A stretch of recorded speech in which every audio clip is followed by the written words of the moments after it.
Vamos a estar hablando sobre la descripción del almacenamiento y procesamiento del material genético para la síntesis protéica. En la introducción vamos a ver que este flujo de información genética tiene en la biología molecular, que explica cómo la información contenida en el ADN se copia o se replica y se transcribe al ARN, y luego ese ARN se traduce en proteínas, asegurando que la información genética pueda mantenerse y expresarse en todas las funciones del organismo.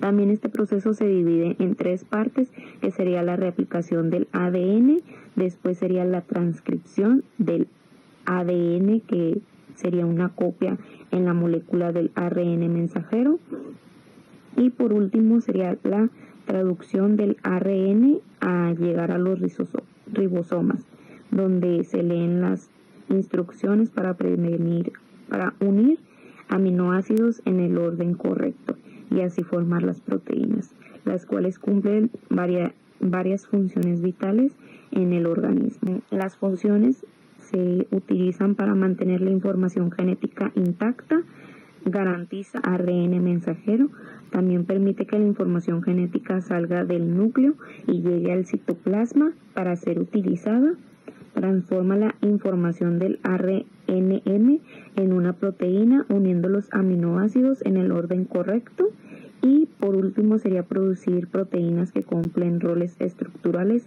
enzimáticos, defensivos. En el almacenamiento del material genético, el ADN se almacena en el núcleo celular de los organismos eucariotas, mediante un proceso de empaquetamiento de cromatina y cromosomas. El ADN se enrolla repetidamente alrededor de proteínas llamadas histonas, formando estructuras básicas conocidas como nucleosomas. Estas estructuras se pliegan y condensan para formar los cromosomas, que son la forma organizada y compacta del material genético, dentro del núcleo, asegurando su almacenamiento seguro y eficiente. En el procesamiento del material genético, en la transcripción, que es el primer paso de la expresión genética, esta etapa consiste en copiar la secuencia de ADN de un gen para producir una molécula de ARN. En la iniciación, la ARN polimerasa se une a una secuencia de ADN promotor, donde cada gen tiene su propio promotor. Una vez unida, la ARN polimerasa separa las cadenas de ADN para proporcionar el molde de la cadena sencilla. La elongación, la cadena molde actúa como plantilla y cuando se lee la polimerasa produce ARN a partir de nucleótidos y forma una cadena que crece de 5 a 3. El transcrito de ARN tiene la misma información que la cadena de ADN contraria al molde, pero contiene la base uracilo en lugar de timina. Las secuencias terminadores de una vez transcritas provocan que el transcrito sea liberado de la ARN polimerasa, determinado el transcrito de ARN. La traducción consiste en convertir la información contenida del ARN mensajero en proteínas. Y en la iniciación del ribosoma se va a ensamblar alrededor del ARN, donde el codón de inicio, AUG, que codifica para metionina, es reconocido por el ARN de transferencia iniciador, quedando en el sitio P del ribosoma, con su anticodón, así facilitando la unión de la subunidad mayor y menor. En la elongación del ARN de transferencia con el anticodón, se va a unir el siguiente codón del sitio A del ribosoma, donde la enzima peptidil transferasa formará un enlace peptídico entre los aminoácidos de los sitios P y A. En la translocación del ARN de transferencia vacío, va a pasar al sitio E y se va a liberar, mientras que el ARN de transferencia con la cadena creciente va a pasar por el sitio P. La terminación, cuando el ribosoma encuentra un codón de terminación, no va a haber un ARNT de transferencia correspondiente. Al unirse los factores de liberación, provocan la separación de la cadena dejando el polipéptido libre para plegarse. En el rol del procesamiento del material genético, el ARN mensajero transporta la información genética desde el ADN hasta los ribosomas, donde se va a sintetizar la proteína, mientras que en el ARN de transferencia va a transportar los aminoácidos al ribosoma para que se unan en el orden correcto según la secuencia de cordones en el ARN mensajero. Y los ribosomas son moléculas de ARN unidas alrededor de proteínas que van a sintetizar polipéptidos, alineando los aminoácidos en el orden de la secuencia de codones del ARN mensajero.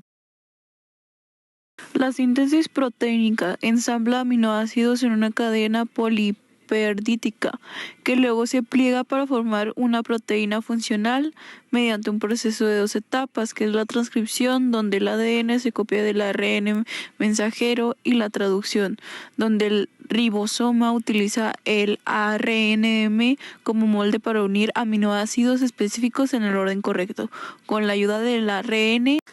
Enlaces peptídicos. Los aminoácidos se unen mediante enlaces peptídicos formando cadenas polipeptídicas. Plegamento. Cadenas polipeptídicas que se pliegan para formar estructura tridimensional de la proteína. Su función, la secuencia de aminoácidos determina la estructura y función de proteína. Un gen que se expresa cuando la información codificada en su secuencia del ADN se utiliza para sintetizar una proteína. Este proceso implica transcripción del ADN al ARNM y la posterior traducción del ARN a una secuencia de aminoácidos en ribosomas. En conclusión, el almacenamiento y el procesamiento del material genético desempeña un papel esencial en el sistema proteico, ya que coinciden las bases del control genético y funcional de todas las células. El ADN ubicado en el núcleo de las células eucariotas actúa como el depósito central de la información genética, codificado de las instrucciones necesarias para construir todas las proteínas de organismo. Su estructura altamente organizada y protegida permite conservar esta información de forma estable a lo largo del tiempo y al mismo tiempo facilita el acceso cuando es necesario. En resumen, el almacenamiento y el procesamiento del material genético no solo permite la síntesis adecuada de proteínas, sino también asegura que cada célula cumple sus funciones de manera eficiente y precisa. Estos mecanismos son fundamentales para el crecimiento y diferencian la separación celular y la respuesta a estímulos del entorno.